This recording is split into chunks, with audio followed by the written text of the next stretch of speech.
So the whole discussion now in Tattva Bodha is all about how does the universe come about. So there we talk about this Satyam Jnana Anantam Brahma. This is what you are, which is what? Awareness, which has no limits, which has no boundaries. Right? Now this awareness itself has what we call the capacity to project. Okay? So that means the whole world comes from this awareness. Okay? And that capacity to project, which excellent, right? As Saloni says, that capacity is given the name Maya. Okay? So Maya, so that any question that we have that, before the creation, what was there? Okay? So you have two answers. One is that before the creation,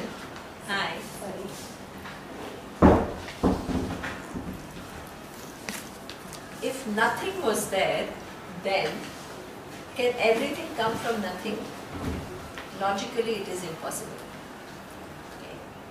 And if things were already there, then already there is creation. Right? So we get into this logical problem. Please understand that. Okay? We get into this logical problem, neither you can say that something was not there, because it is illogical to presume that everything came from nothing. Nor you can say that something was already there, because if already it's there, already there is creation. So you get into this problem. The only way to think about it is that it was there, but in a potential form. Okay? So like, very simple thing, in the seed, okay, there is this whole big program for the tree to come. You break the seed. There is Chandogya Upanishad which says you break the seed. Exactly. You think that there is nothing because you don't see anything visible. Okay? But within that seed is this whole potential, the whole program which is there, which has every little information as to that if it is a tamarind seed, it will give rise to what? A tamarind tree. If it is mango seed, it will give rise to mango tree. Okay? What is going to be the characteristic of that mango and what is going to be the characteristic of tamarind is all very different. But when you open the tamarind seed and when you open the mango seed, you don't see anything physical.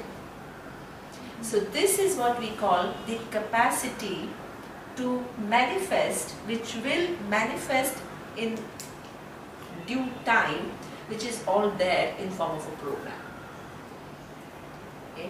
So this is, please understand, Maya Shakti is that which is the world has not yet manifested as time, space and objects, but all the capacity and knowledge is very much there in a potential form, in form of a program which is then going to manifest as universe. Okay? So therefore, this Big Bang theory that we have, it exactly corresponds, it converges with what Vedanta says. From one reality, which is awareness, okay, which was undifferentiated, which had all the program, okay, then it bahusyam prajayeyete, it manifested as many, all at the same time. Okay? So this is what we call the Big Bang. The Big Bang means time, space and object framework comes. Okay? Now, within this framework, okay, so that means for that framework, the planet is already planned, the human beings are already planned. Okay? So that means if the intelligence has all the information which then manifest as different forms. Okay? So this capacity is what we call Maya Shakti in Sanskrit. Okay? Maya Shakti has twofold Shakti. One is what we call Avarana Shakti and the other one is Vikshepa Shakti. Vikshepa Shakti is what? You project the whole world and within this whole world, what? There is what we call Avarana. Because if every part which comes into manifestation knew that all that is here is one reality which is manifesting in many different names and forms, there will not be any problem. But how do we come in this world not knowing this reality? Okay? We don't know. So that's why, what do I think myself to be? Not part of one whole grand system of things, but what do I think? I'm an isolated human being, I'm distinct from everything else, I'm separate from the world. Okay? So this is something which is what we call, it is coming due to Avarana Shakti of Maya. It covers, really. Okay? So therefore, people ask this question, why this way? This is how things are. When you are born not knowing things about the world, and you are also born not knowing things about yourself. Then you are given the capacity to what? Shed your ignorance. So when you go to a class in physics and you understand that, let's say that this earth is not something which is straight but it is globe, you don't ask the teacher, but if it is a globe, why have I come not knowing this reality? You don't ask this question. That you are come ignorant, and that's why you what? Send your kids to the best schools. Why are you sending your kids to the best schools in Bombay? Because you think that they can remove these veils of ignorance that the kids have effectively. Then you send them, oh now the Indian education system is not so good, so now let's send them abroad. Why do you want to send them abroad? Whole life, we don't create anything new, we only shed our ignorance.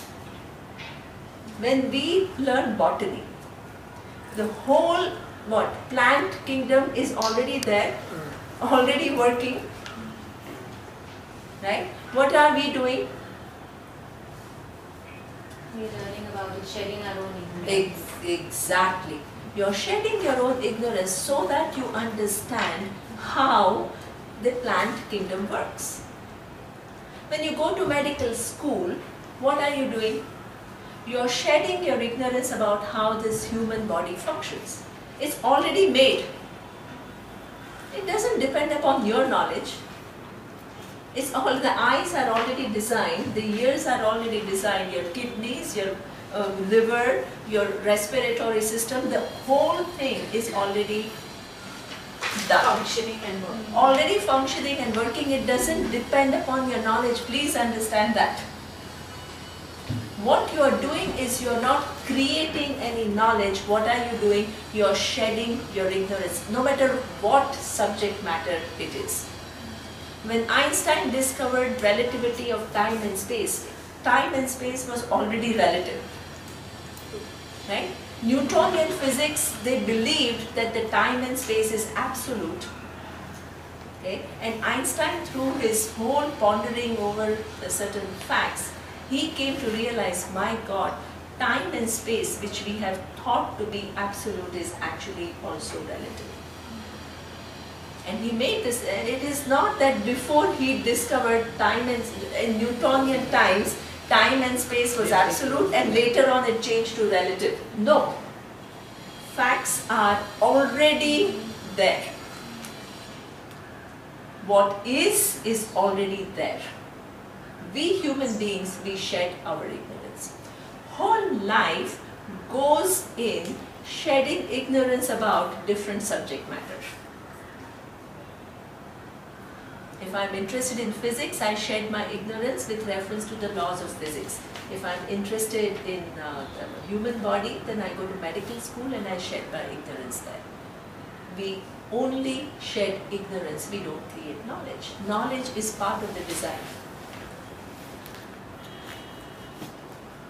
Okay.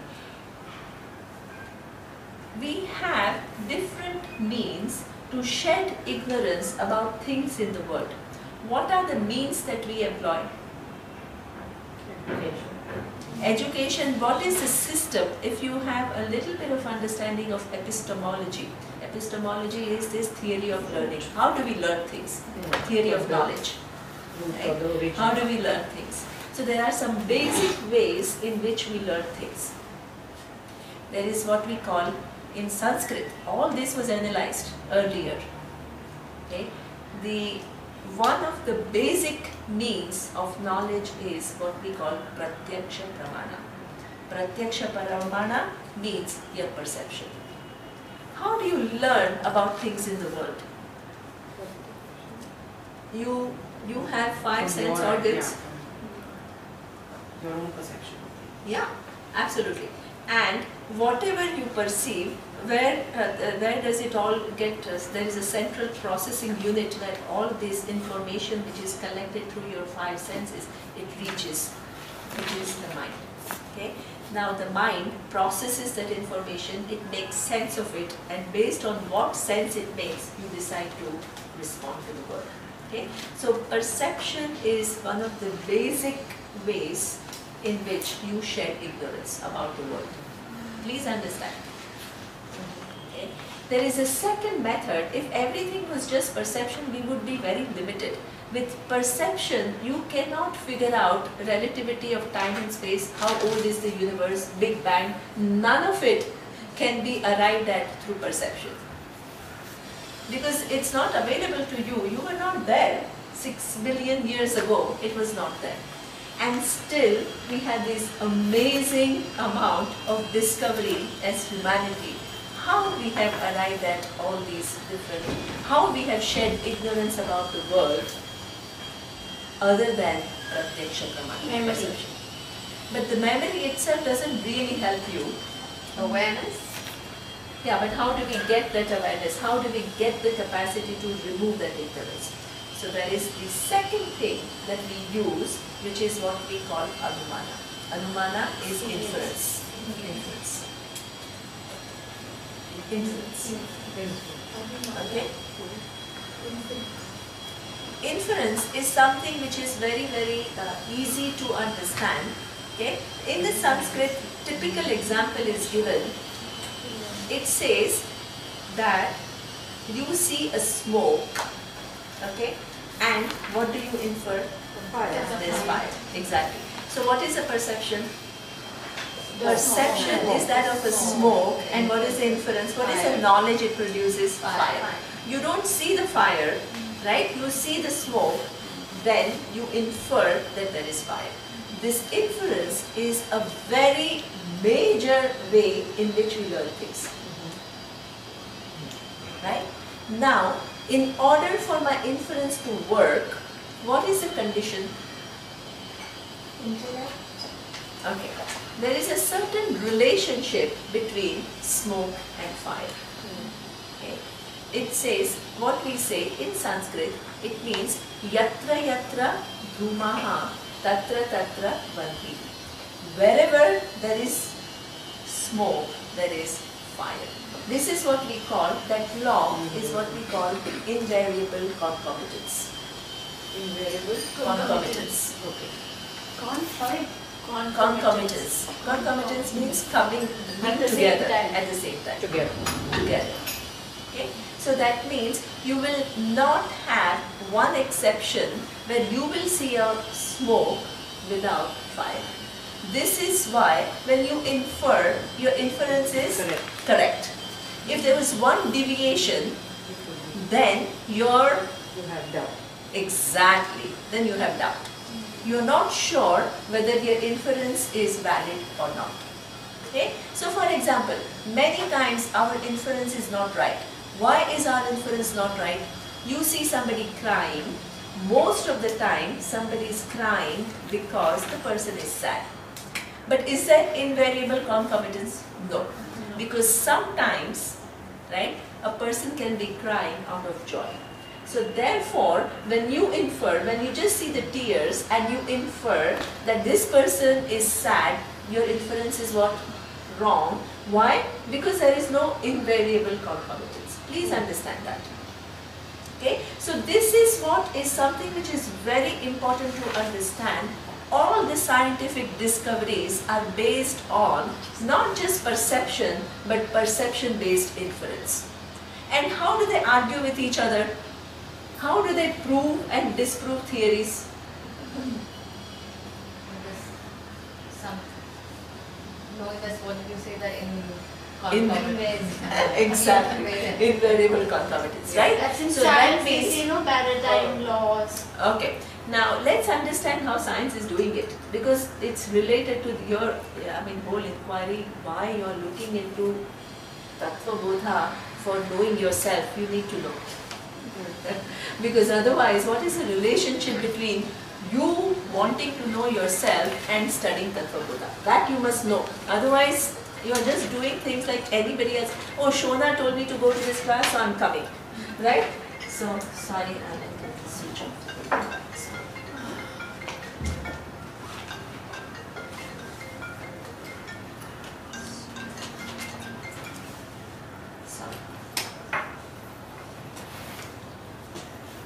Okay, so then let's say, now let's go back. Einstein discovered this theory of relativity, by he understood that time and space is relative. Okay, now what did he do? He had series of inferences based on observable data, series of inferences, very sophisticated, not just one step inference, but many step inference, which made him arrive at this information. Okay. So now, when he discovered that, is just because he discovered that, you think people just believe it? Not at all. He has to prove it. Okay. So therefore, now he doesn't have to prove to you and me, who don't understand anything about what he's talking about. He has to prove to whom? To scientists, who are all there, right? Now he has to show the series of inferences, very tight inferences, to show that what he says is right. Okay. Now after having done that, he has to do one more job. He has to go back to the existing theory, which believes time and space to be absolute, and he has to show what? Disprove that. Exactly. He has to disprove that. How does he disprove that? By showing logical flaws. Right? This is the method. Any knowledge is arrived at, it's a very sophisticated process of knowing. Right? When you are coming to learn this method is being applied. I'm not here just talking whatever I want to talk. There is this whole big background and years and years and years of study and reflection.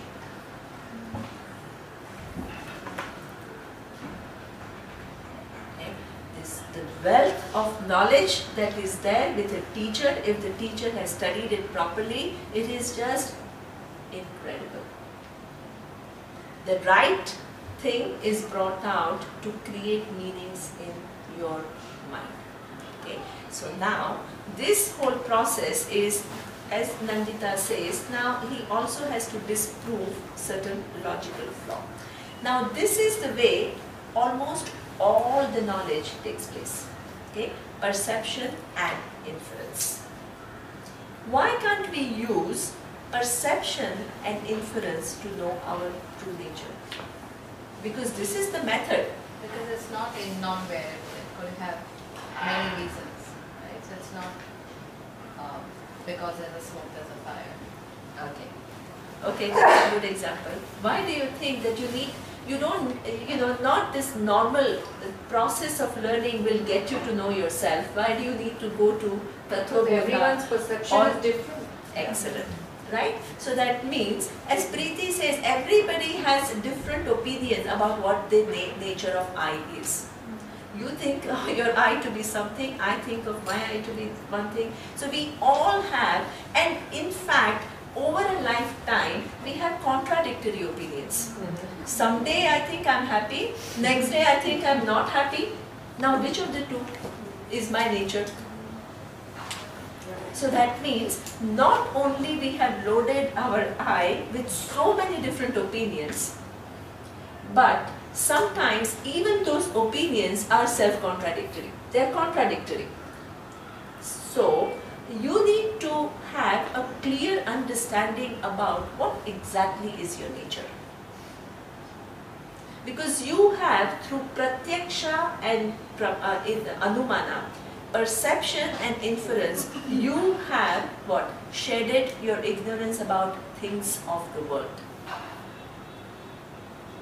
about the nature of I, can you objectify I? No. No. So, and the perception and inference is based on what?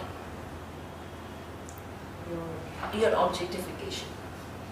So that means that through this normal process of perception and inference, you cannot correct your vision about what is the nature of I. And you are holding many different opinions and you have no way to judge which one is right, which is not right. This is epistemology. You understand, otherwise why are you even studying this book? How is it helping you? Why should you not employ your normal means of knowing to know the nature of I?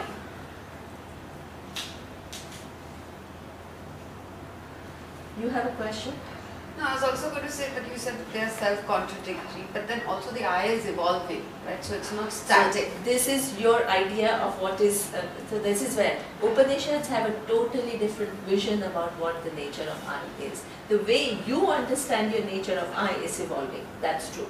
But the way Upanishads reveal the nature of I, it is one thing which is the truth of the whole universe. That's a big thing to understand. Right? So therefore, you need to use the Upanishads to have a clear picture about who you are. Okay? So that means in Maya, coming back to Maya, there is a capacity to cover. This capacity to cover applies to both what? Objects as well as the nature of I. We use perception and inference to remove our veils about what? So many subject matter of the world. For removing the veil about my true nature, I need an independent means of knowledge, because my normal process of perception and inference doesn't have access to the nature of the knower. Right? Because it can never be objectified. Now, if there is an independent means of knowledge which makes me see what my real nature is, how do I know that it's valid? It has to employ the same method that Einstein applied. It's demonstrable. Demonstrate, exactly. Demonstrate that my vision is not this variable little I. It is what? Jagat Karanam Brahman. Atma, according to the Upanishad, is Jagat Karanam Brahman. It's not an ordinary statement. Okay. And then demonstrate through series of logic and make you see, show me a logic which will contradict what it says. Show me. Okay. So this is where the whole strength of Vedanta lies, in series of logic and methodology that the teacher employs to make you see your true nature. And using of logic, very tight logic. That's why we use what? Neurosciences, quantum physics, psychology. We use all the modern knowledge that is available and we show that how everything converges towards this vision, and this vision answers something which are otherwise not answerable by other disciplines of knowledge. That is a brilliant way of showing it, giving the strength to what Vedanta is. Okay? So the teacher has to be highly sophisticated and what? Must know this highly evolved methodology to show you. Otherwise, the teacher is just creating some floating ideas, oh Brahman, oh limitless, which doesn't get you anywhere. Okay? This is the analysis. That is one thing. And the second thing is what? The existing opinion that you have about yourself, I have to show how it is not possible. Both. Right? not only I have to show what Upanishad says is uncontradictable, but I also have to show you the opinions that you have about yourself logically don't hold. So this is the way the teacher proceeds. Removing the veil which is created by Maya. In Maya there is a veil. That veil has what? Which covers knowledge, knowledge about things of the world and knowledge about myself. We go to universities, we go to school, we go to the best of the places. We keep on removing our ignorance about what things of the world. About my true nature, this process has no access.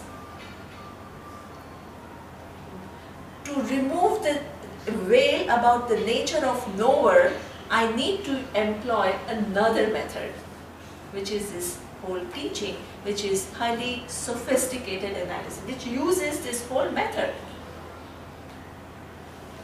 demonstrates who you are and shows you that the vision it has is what? Unshakable. So are you saying that same thing that you said last time, the infallible laws of the universe, so your nature would come into that as well, unshakable or permanent like that? Yeah, so therefore the nature of I we have already seen in this class. So right, that we have seen Satyam, Jnanam, Anantam, Brahma is already covered. What you are not and what you are is already covered actually. Right? Now what I am talking about this Maya Shakti. Okay? How this Maya Shakti, because people have a lot of resistance to this Maya Shakti. First of all, people have misconception about what is Maya. Maya they think is an illusion. Because of I'm reading it and there's an asterisk there with down it says illusion. Yeah, so therefore, here Maya is a very technical term. It doesn't mean illusion, it just means the capacity to project. And the capacity to project has two aspects. One is Vikshepa, it manifests as the whole universe, and within that manifestation what? The knowledge is covered. Exactly, Avarana Shakti. And your whole life, see, it's not something you have to mug up. Because I'm showing you how Avarana Shakti is at work right now. The very fact that you're sending your kids to school is to what? Remove Avarana. And Avarana is in ignorance. Ignorance. Avarana is a veil which makes you not see the reality. So we keep on, we don't create knowledge, we remove the veil. That is, whether you are studying biology or physics or medicine or Vedanta, you just remove the veils. And through perception and inference, we remove veils about what? Things of the world. For my nature, I have to remove the veil through an independent means of knowledge. Okay? An independent means of knowledge, the way it works is it shows you what you are and shows you that what it has to say is uncontradictable, and it also then goes back to your opinion about yourself and says how come it is not that. Which the whole process we have done. The whole inquiry about you are what? Sthula, Sukshma, Sharira, Karana Sharira, Vyatiriktaha Atma. Avasthatraya Sakshi. Panchaposha Vilakshana. Okay? All this was told and the reasons were given. If all this you are not, then who are you? Satyam, Jnanam, Anantam, Brahma. All this is already covered. So is the process we use called vichara? Yes, excellent. The whole process is what we call Atma Vichara. Right, correct. It is inquiry into the nature of I, not with your normal perception and inference, through an independent means of knowledge. Atma Vichara. So, this Maya Shakti, Avarana and Vikshepa. Okay. Now, through this, how does the Vikshepa take place? How does this whole manifold universe come about?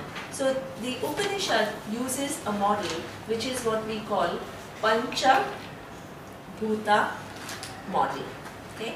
So it says, from this awareness, which has the capacity to manifest, okay, initially comes what? 5 elements: Akasha, Vayu, Agni, Apaha and Prithvi. Okay? So what is Akasha? Space. Vayu, air. Agni, fire. Apaha, water. Prithvi, earth. Okay? So what it says is that the whole universe is nothing but permutation and combination of these 5 elements. Okay? So that means from awareness capacity to project comes 5 elements first, and the whole universe is permutation and combination of these 5 elements. You replace this Pancha Mahabhuta model with modern quantum physics model, what you will have? Instead of these Pancha Mahabhuta, you will have atoms and or particles. The whole universe is nothing but what? Different permutations and combination of different particles. Okay? And those particles, which are just nothing but, there is nothing tangible about it. They just come from, there's nothing but a concept, and that concept comes from awareness. Okay? So whether you talk about Pancha Mahabhuta or you talk about the Anu and Parmanu, atoms and particles, the whole thing is that this is just a universe which is manifesting from these basic particles, and it is nothing but permutation and combination of these particles. Where do these particles come from? They come from this awareness, the capacity of that awareness to project itself. Okay. Now, staying within the Vedic model, saying that everything that we have is a permutation and combination of 5 elements, it shows you how it is so. Okay? So that means all the capacities that I have in my body, they correspond to, right, certain characteristics of these 5 elements. So this is some kind of a correlation which is done. It says that, okay, first it says this Pancha Tattva, there is Akasha, Vayu, Agni, Apaha, Prithvi. Okay? So here he says, Etesham Pancha Tattvanam Madhye. You got where I am? Yeah. Page 9. Page 9, third paragraph. Page 9. Third paragraph from the top. Panchatattvanam madhye akashasya satvika amshat kshotetriya sambhutam. You got it? Yes. Okay. So now let's say, what is, when you talk about 5 elements, you need to think about what are the characteristics or what are the attributes of those 5 elements. Okay? What attribute will you give to space? Hearing. Why? Correct. Why? The sound travels through space. Excellent. Right? If there was no space, the sound will not travel. So the sound travels through space. Okay? So here there is a correlation shown to substantiate the fact that this body that you think is I is actually nothing but different permutations and combination of 5 elements. Right? So here he says that your ears are able to hear, okay? And therefore he says from the sattvic amsha of this space, and the characteristic of space is what? Which carries the sound, it is correlated to what? Your hearing. Right? So the sattvic amsha of space creates what? Your sense organ, your organ of hearing, which is your ears. Okay? Then it goes on and he says, Vayoho sattvika amshat Tvak Indriya Sambhutam. The air, okay? Air is something, where is the place where you recognize the presence of air? On the skin. Right? When there is wind, where you don't see air. But when it is windy, especially if you live in New York or in any of these European countries, this wind chill is the one which actually gives you cold, right? It touches your skin and you are cold. It just penetrates through everything that you're wearing. So therefore, from the what? Satvika amsha of air comes what? Your skin and your sense of touch. Sattvic? So that what they have said is that each of these 5 elements, this is a model, okay? So it itself is divided into sattvic, rajasic and tamasic, okay? The elements. The elements. And then each of the elements, the sattvic amsha will create the organs of, sense organs are considered to be the most exalted because through which you learn things. So this is the sattvic amsha of the 5 elements. This is just a way of looking at it. Okay. So here it says from Vayoho Sattvika Amshat Tvak Indriya Sambhutam. Okay. The air has the quality that what? It can create a sense of what? Touch. And then I have that receptacle through which I can actually touch the air. So this is what we call, this is made from Sattvik Amsha of Vayu. Okay. Agnehe Sattvik Amsha Chakshu Indriya Sambhutam. Among the elements, space is something that you don't see. Vayu is something that you touch. Okay. Agni is the first one which has a form. Fire. Okay. And this is where from the Sattvik Amsha of Agni, what comes? Your eyes. Okay. And your eyes, because there can be a fire, but if you don't have eyes, will you be able to see the forms? No.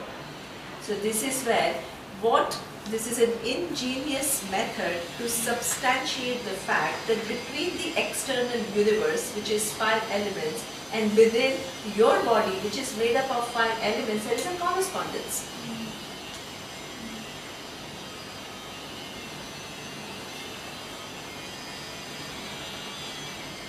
So, Agnehe Satvika Amshat Chakshuhu Sambhutam Jalasya Satvik Amshat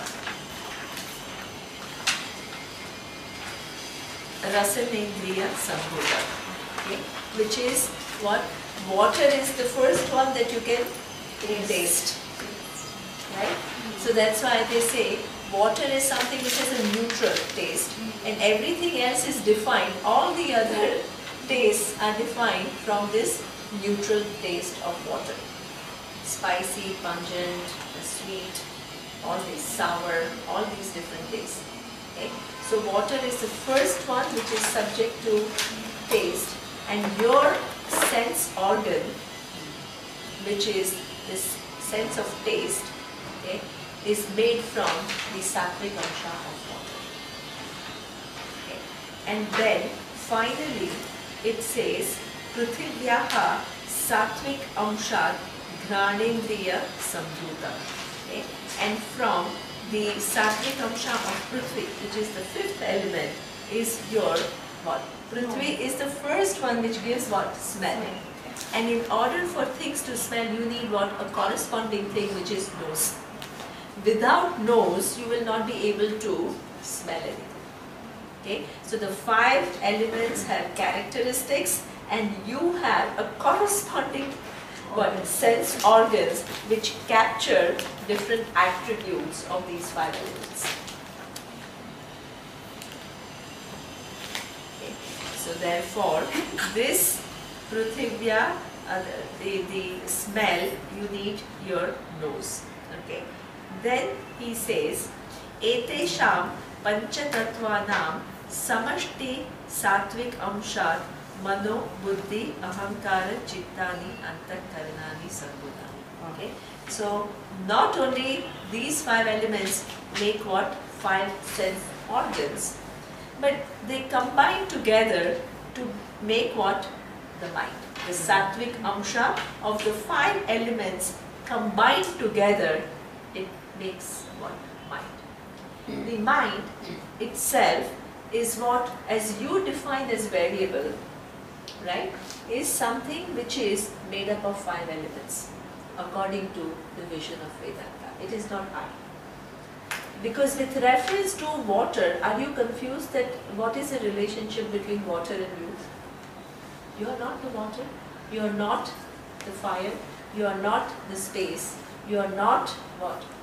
The earth. The earth, and you are not the air. Okay? When things combine together and they become a sophisticated organ, is it where the I is? No. The whole purpose of Vedanta is to show you that this body that you think is I is what? Made up of 5 elements. It's an intelligent assemblage. Very intelligent. It's not just some water running through and some air. It's not like that. Highly sophisticated.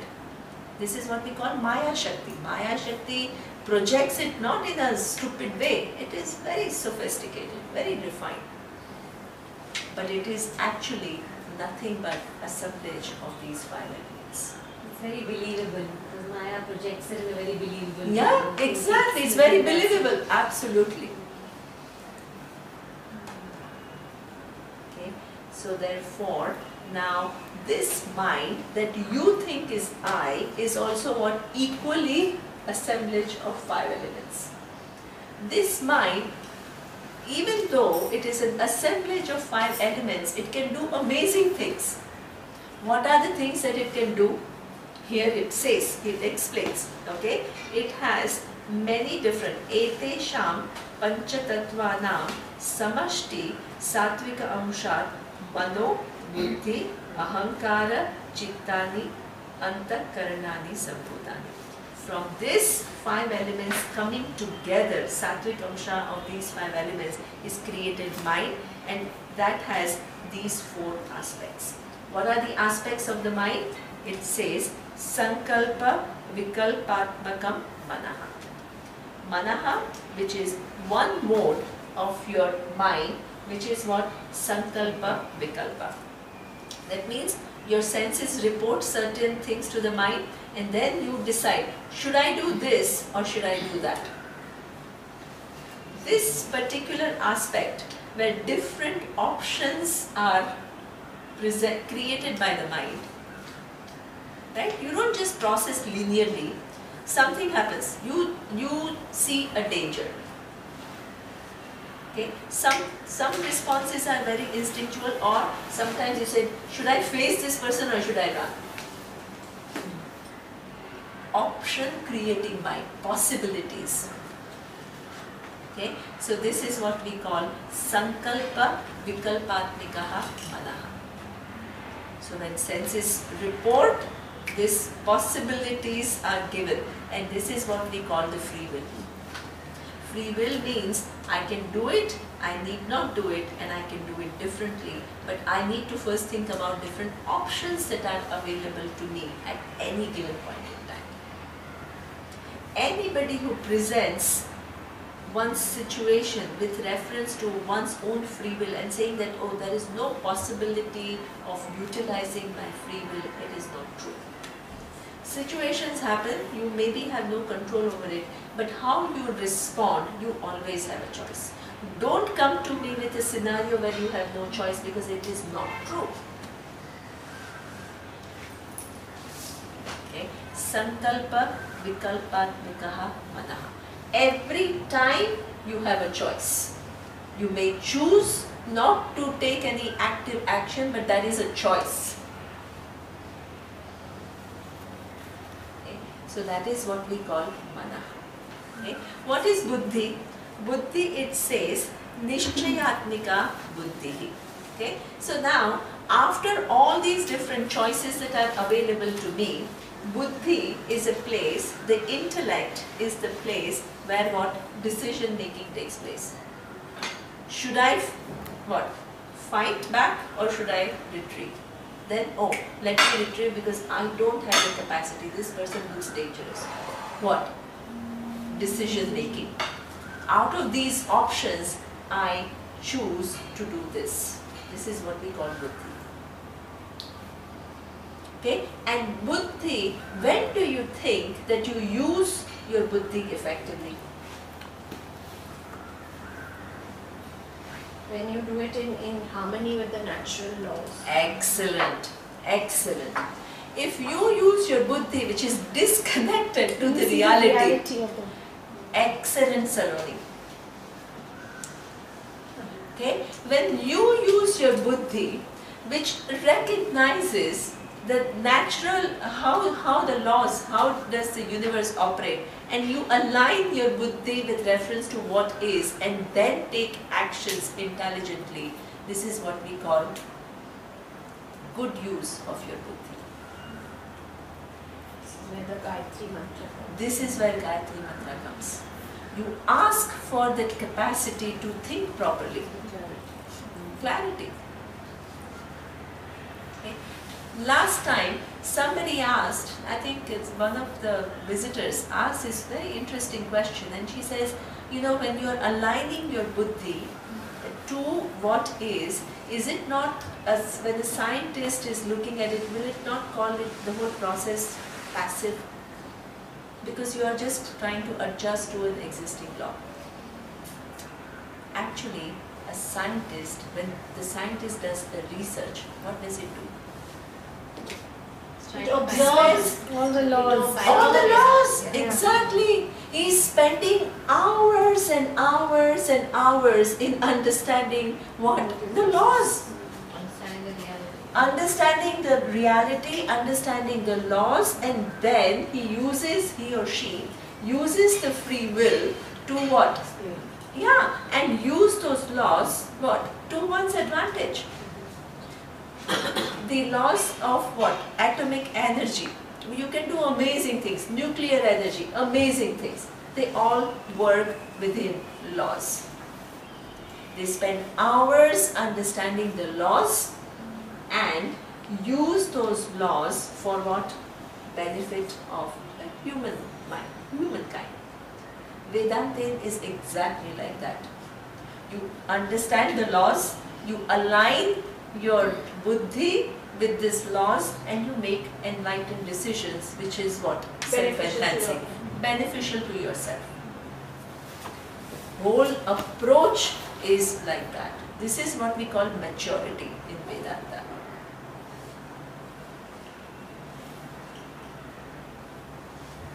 Okay? This is what is buddhi. Using your buddhi, understanding and navigating your life effectively. Not living from your own created world, your misunderstanding of things, your ignorance, but what? Shedding your ignorance so that you can see things clearly, in light of which you make better decisions. This is buddhi. Okay. Then is what?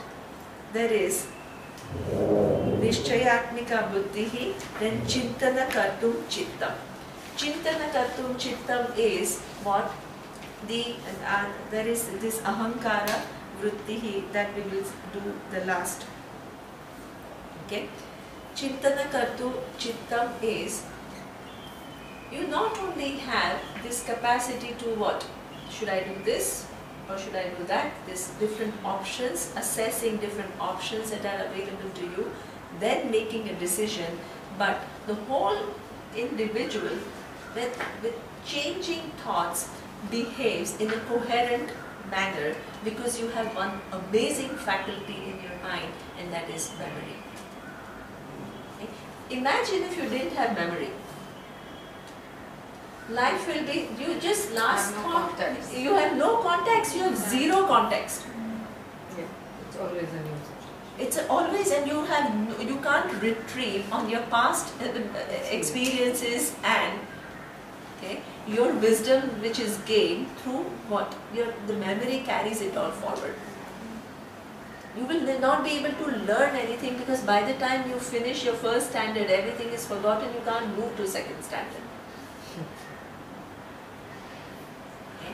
memory is a very important function. And imagine now, what is the Vedanta saying? This whole sophisticated mind, which has manas, buddhi, chittam, is what made up of 5 elements. That's not you.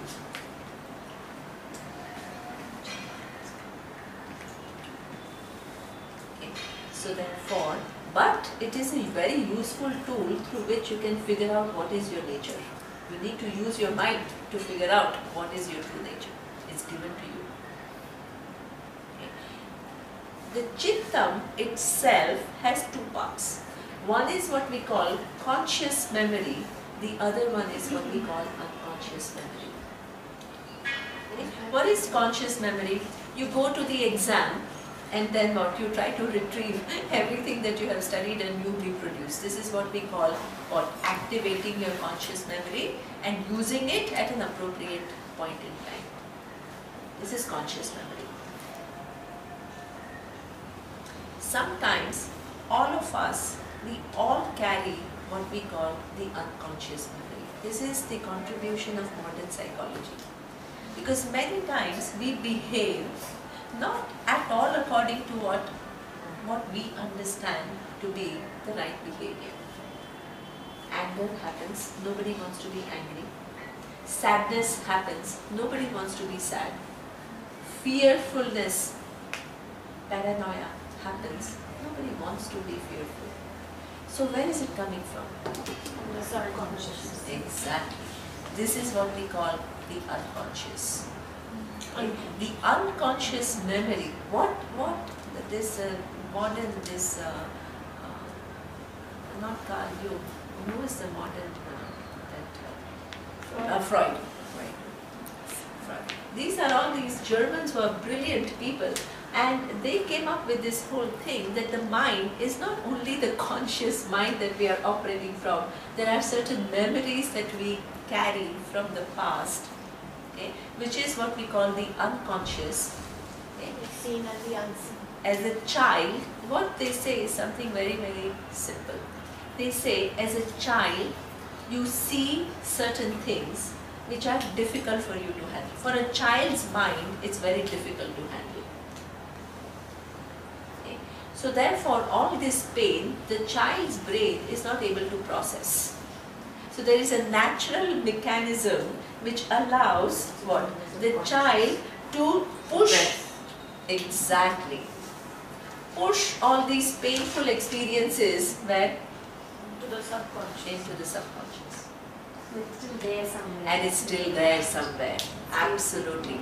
And because it is pushed, the child is given the capacity to what? Handle. It's actually it's a saving grace that we have this capacity. Otherwise, a child would not be able to survive. The pain is so much. Okay? But what happens is that this particular thing, which is a blessing for a child, as you grow, it becomes a problem. Because when it is suppressed, it is not what? Not God. So therefore, as an adult, as you begin to live your life, what happens? Manifests. When the data is given by your sense organs, when the mind processes it, what happens? It kind of vitiates your thinking, colors your thinking based on what? The data, it is held in the subconscious. Okay? This person did not maybe smile at me because the person did not even look at me. Oh, she doesn't like me. Where is this interpretation coming from? That she did not smile is a fact. There could be n number of reasons, right? Why am I interpreting and taking it so personally? The other person can look at it and say, maybe today she is thinking about something else and totally unaffected. And another person is like thinking and brooding over it. Oh, what could I have done wrong? And what, oh my God, she's so arrogant. And we create one whole big picture around it. Okay, so that is one thing which is a perception, which is reported, but in my interpretation, all my subconscious memory is, which is my vision of the world and about myself, keeps on getting what? Coloring. Coloring. Reality. And for me, it is a reality. So what happens is, for me, I think it's a reality. I don't even realize that it is my projection. As long as I don't realize it is my projection, nobody can help me. Because I think it is true. But whenever you are not in touch with reality, what happens? There is some pain. This projection, if it was harmless, we will continue with it. But this projection gives suffering. And I can't stand the suffering. I can't stand what?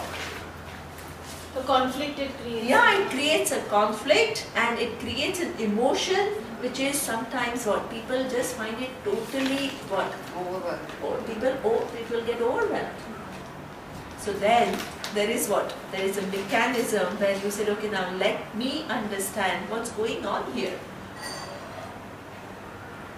This whole process is what we call memory based. You go to a psychologist, what will a psychologist do? Try to go to your childhood. Try to Unravel. unravel all these different implicit. You're Freudian. Sorry. That's true. Either you are Freudian or you are even the cognitive psychology.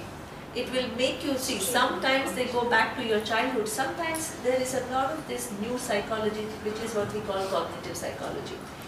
Examine your assumptions. See whether what are the stories that you are telling within those assumptions, which are based on facts and which is your own creation.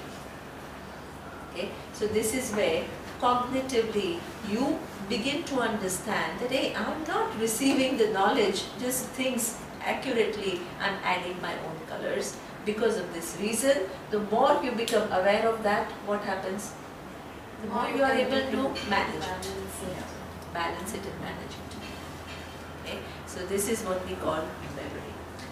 Let me ask, just clarify that this memory, the unconscious memory you're talking Yes. about, and you say, from childhood, and what about the, does Vedanta support that it could be from many lifetimes also memory included in this, or is it just restricted to the visible life? Okay, that's a very good question. See.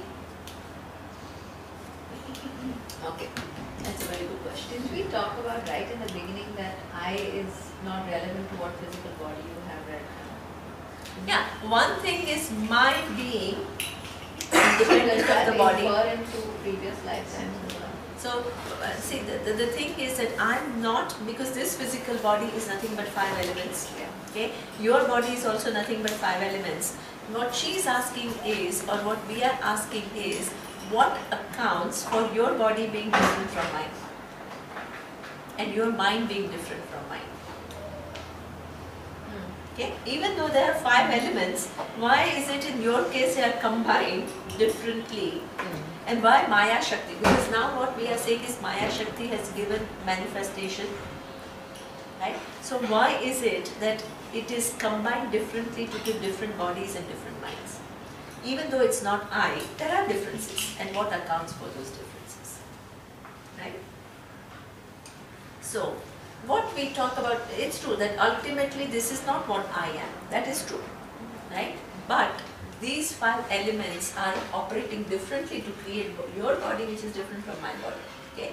Now, what we say is that yes, the experiences that you have gone through in this lifetime creates your psyche, which is true. But a part of it is also coming from the previous. This is what we call the law of karma. This is why I am. Yeah. Every Because action has a seen and unseen, unseen result. Right? I mean, This is why I may come inclined to what this, let's say, economics, and you come inclined to studying something else, right? We all have certain preferences, we all have a certain way of looking at things, and certain talents, certain skills, right? Which are inherent kind of, then we build on it. But is that from a previous life, or is that genetics?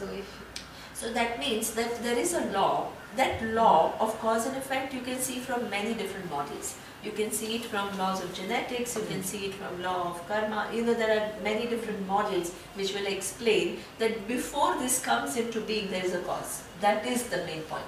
Yeah.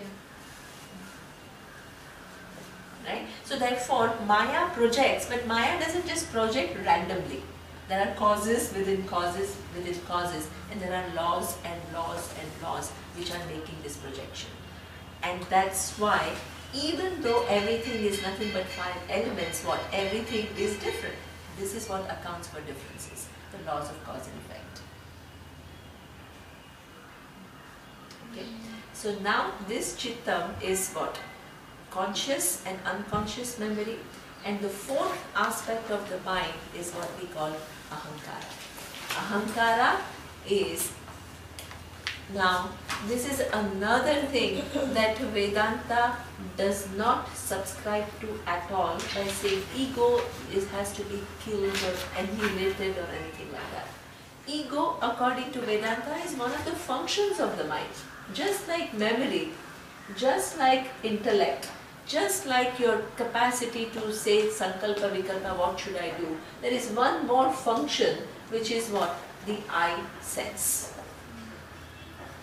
This I sense also works along with memory, right? And also it keeps getting connected to what? Your intellect. It keeps on getting connected to your mind, which has this faculty of, of creating options. So this is where the I sense connects with manas, buddhi, memory. So therefore, what? When your buddhi is saying one thing, then you said what? I'm intelligent. I feel intelligent today because I'm able to figure out. Next day I'm not, not very alert and I feel my mind is distracted. Then what? I'm not so smart or whatever. All the. So that means it keeps on varying. Okay? What happens is this I thought is impermanent and it gets connected with all the other 3 different types of thoughts which are also impermanent. So this is how, even though things are constantly changing and evolving, you still feel there is a stable I, because it's constantly moving with what? Connection with one thing to the other. What Vedanta says is, all these 4 functions are not what is the nature of mind. They are all what? Made up of sattvic amsha of these 5 elements. Mind is put together. Okay. And where is the knowledge? That is what we call Maya Shakti. Okay. So therefore, from this comes what? The Chintana Kartum, and these are 5 elements. Then here he says that there are some presiding deities, okay, which govern different working of different minds. Here it says Manaso Devata Chandramaha. Okay, mind. What is the presiding deity? The moon. The moon. Okay. Now this is something which is actually, there is some correlationship between your mind and what? The moon. On the on a full moon day, right? The mind is what? Clear. Good, it's clear. Okay, for some people it is, they can't sleep on a full moon day because there is just too much energy. And if they are sensitive to that, they feel agitated. So it's good if it's clear. But what it is, what we say is, the moon and the mind are connected. Okay? So there is a presiding. Now understand that the whole universe is nothing but 5 elements.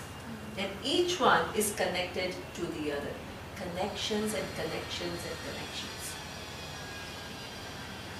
Okay? Sitting there, to what? Help yourself, you have to use what? The faculty of your buddhi and make proactive decisions. Just recently I went to Rishikesh. I'll give you an example. How many minutes I have? 10 minutes? Oh, you have to one. Okay, so I will just finish this story and then we'll stop. Okay? Because how people misuse information they have, it's appalling. Okay? So now, this lady comes up to me and she says that I have a friend who she cannot conceive.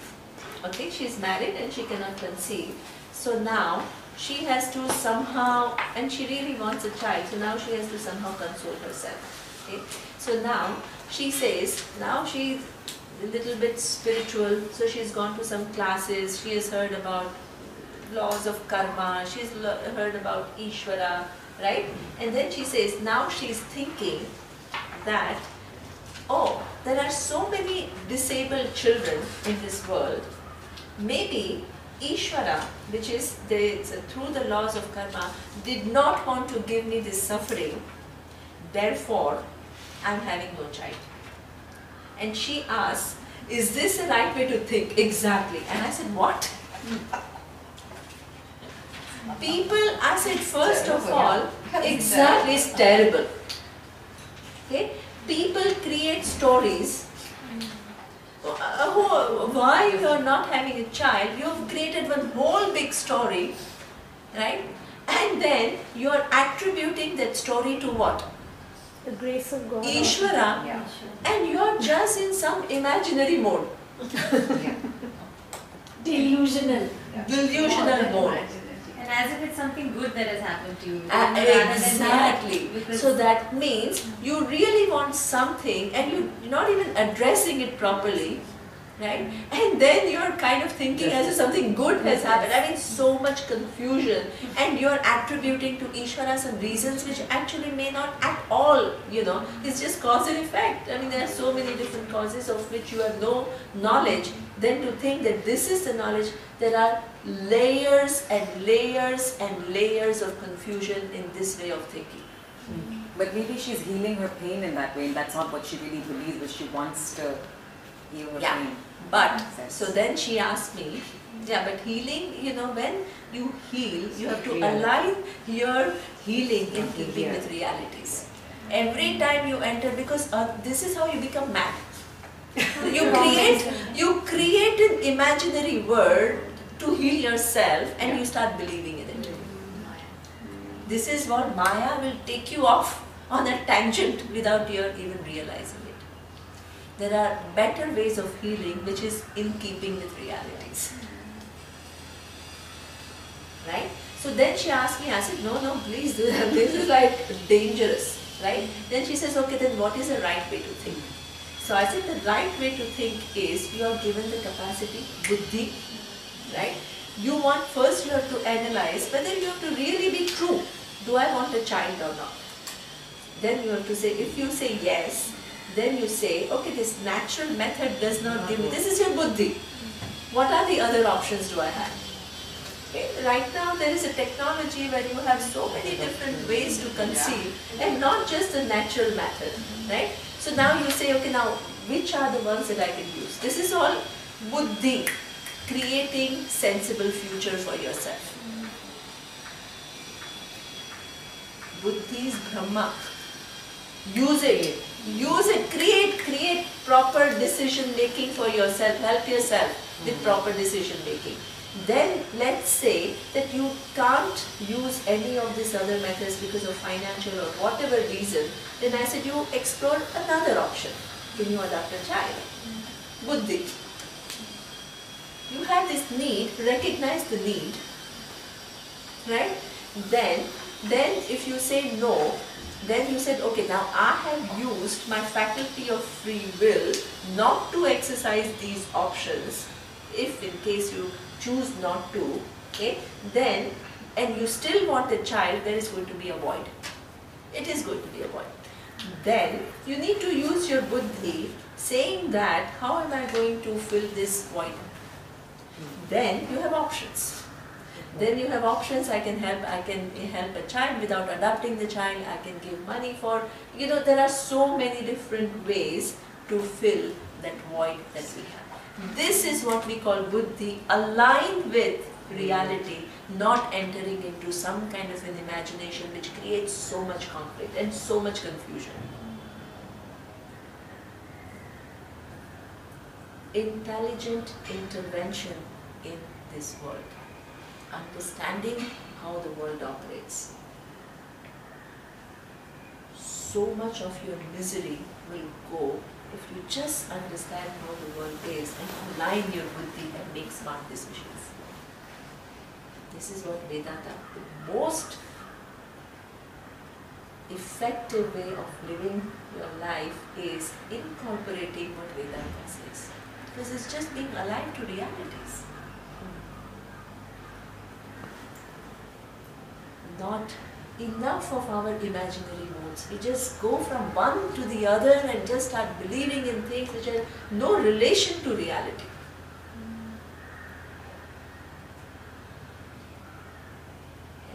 So this is where you have to understand how important the presiding deity of, it's not mugging up. Oh yeah, what is the presiding deity of a buddhi? Oh yeah, it is. No.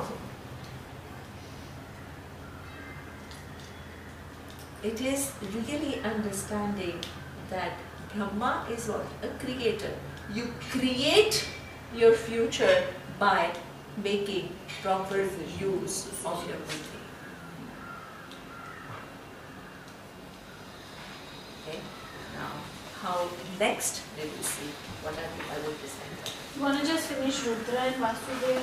Should I? But then people Please have no, to go go. ahead, don't stop because of They all have to go? Yeah. No. Okay, Chan. Then We let can do me it next time peacefully. Yeah, we'll do it next time. Yeah, we still have, just one minute, Sapna, I'll just do it. Yeah, standing. Sorry. Om Purnamadav Purnamidam Purnat Purnamudachyate Purnasya Purnamadaya Purnamevavashishyate Om Shanti Shanti Shanti